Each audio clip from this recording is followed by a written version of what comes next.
ऊन वाढले आणि म्हटलं शरीराला थंडावा देणारं काहीतरी बनवावं. तसं पाहायला गेलं तर नाचणीची भाकरी किंवा आंबील जर बनवून दिली तर मुलं खातच नाहीत. असे काहीतरी डोसे वगैरे बनवले तर खातील तरी. म्हटलं आज काय बनवायचं तर डोसे बनवूया. त्यासाठी नाचणी आणि मूग भिजत घातलेले त्याचे डोसे बनवायला घेतलेले. काहीतरी हेल्दी बनवायचा प्रयत्न असतो, तसा म्हटलं हा प्रयत्न करून पाहूया. आणि खरं सांगायचं म्हणजे डोसे खूप छान झालेले बरं का. मोठा व्हिडिओ जो आहे तो चॅनलवरती अपलोड केलेला आहे. मैत्रिणींनो, अचूक प्रमाणाने अचूक अंदाजाने केले तर हे तव्याला चिटकत नाही, तुटत नाहीत आणि तितके छान असे कुरकुरीत होतात बरं का.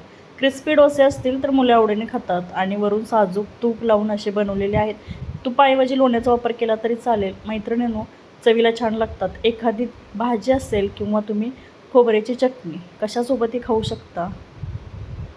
उडीद डाळ आणि तांदळाचे डोसे बनवतोच, परंतु त्याची चव आणि ह्याची चव खूप वेगळी आहे. हे खूप छान चवीला लागणारे असे नाचणीचे डोसे आहेत.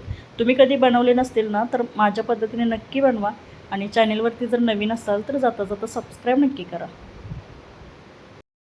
तसं पाहायला गेलं तर चॅनेलवरती खूप साऱ्या हेल्दी रेसिपीज तितक्याच सोप्या पद्धतीने सांगितलेल्या असतात आणि छोटे छोटे व्हिडिओ मी अपलोड केलेले आहेत, ते नक्की पहा.